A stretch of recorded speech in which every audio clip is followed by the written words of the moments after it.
Hello everyone, welcome to another video with me, Sammy from ANZ Sounds. In this video I'm going to show you how to create a reverb that'll add a nice thick density to the track, that'll also add some dynamic movement without it really getting in the way and muddying things up.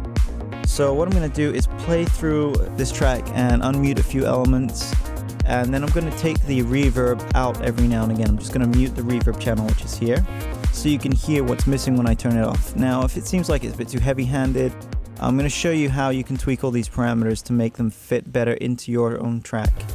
So let's take a listen.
So hopefully you heard what it was adding to the track there as I was muting it and then bringing it back in. And you may have noticed I was editing some parameters here. These are macro controls, so if you've ever used Ableton, you're probably quite familiar with macro controls. Basically, they're assigned to parameters in the plugin chain, and that was done manually. You just go into this toolbar here, and you choose whatever control it is that you want to manipulate, and you can get access to it from this panel. So I've got drive, this is assigned to two different plugins, and decay, that's actually the reverb tail time. So let's go through this now and look at the plugins themselves. Let's show you the first plugin on the chain is just volume. Lets me monitor the actual signal going in, how high it is. I mean, that's very low, but it gives me plenty of headroom. If it was getting too high, I could back off. Now, this is pretty crucial. This is the bandpass plugin. This is where I've got the low frequencies filtered out and the high frequencies filtered out as well.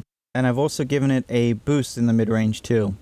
But it tones it all down. It brings it all into one area. I don't want a lot of low end. I don't want to hear the hi-hats and stuff like that in the reverb. I don't want to hear early reflections. I just want to hear this nice mid-range tail that fills out the track. So here's the reverb itself, Valhalla Vintage Verb. As you can see right now, the tail is very long. I could bring that down here, or from the plugin itself, of course. What's very interesting is you can dial this right back to being basically just a very small ambient space or a room, and it still adds something very significant to the track. And you can automate this so that when it comes to like a breakdown, or you've got more synths playing and you want to hear that tail, you can just automate the decay so it's nice and long. Then when you come down to where it's just some drums, you want the drums to create some atmosphere, but you don't want them to be sending like the claps into the tail where it's like 10 seconds long. So you can just shorten this right down so you can hear some room. So let's have a listen to just the drum section.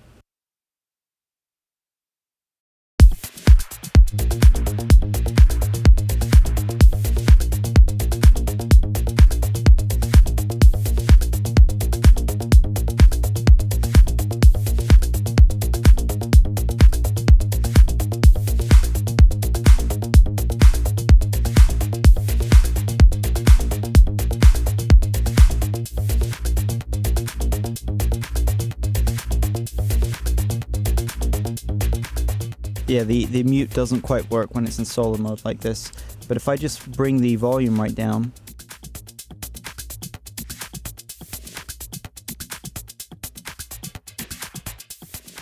so you can absolutely hear it's still adding some room, it's adding some nice mid-range density to it, but you're not getting a lot of high spitting frequencies. Let's bring that drive down again and move on in the plugin. Now the drive is actually controlling the drive control on this compressor here. It's a very, very sweet tube sound. And also it's going into Fab Filter, which is driving this clean tape. The next thing is more compression. Now, compression is a big part of this.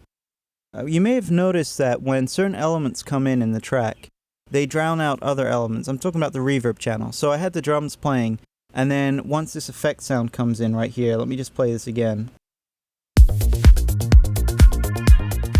I'm going to turn these right up so you can hear what I'm talking about. As this effects comes in,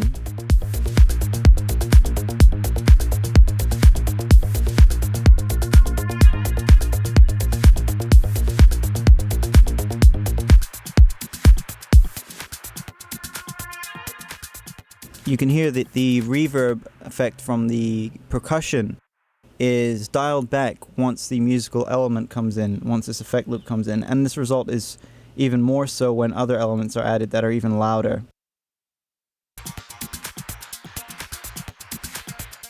When this bass wobble comes in,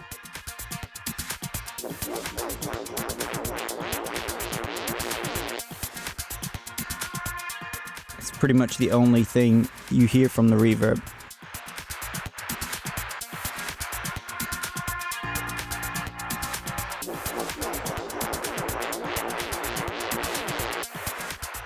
And that's partly from the compression in Fab Filter Saturn, but it's mostly coming from this.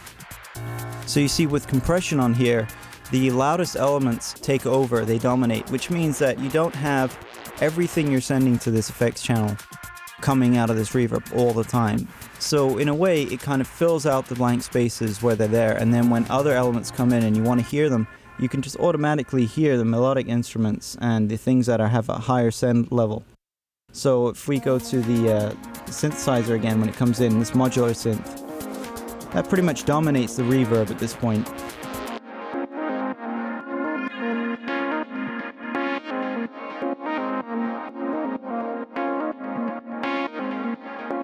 Which is exactly what I wanted. This allows you just to sort of focus on whatever elements you're bringing in that you've sent the loudest effect send to. And last thing here, well actually the second from last, is the sidechaining. This is another thing that could really do with a macro control, so I'm just going to assign one now. This is not an actual sidechain to anything, it's just a volume pumper. In effect, it just kind of goes on its own loop, reducing the volume in time with the kick.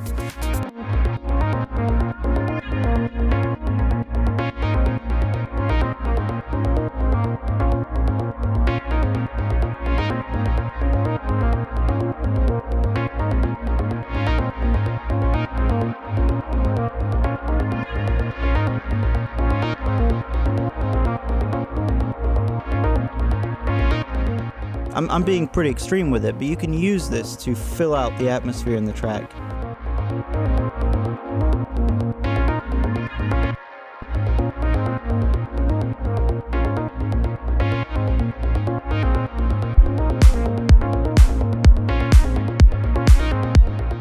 Then when the kick's back in, you bring in your sidechaining. It's very tidy at that point.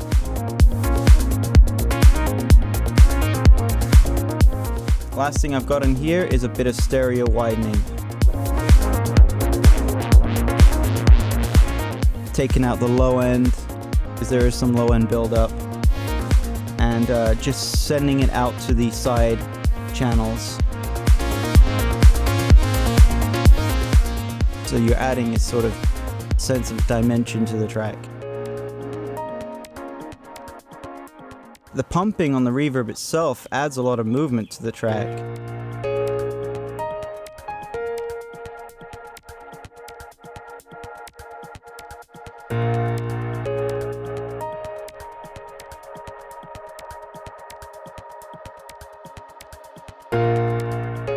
And then it gives you that lovely tail for when you go back to a less dense part of the mix.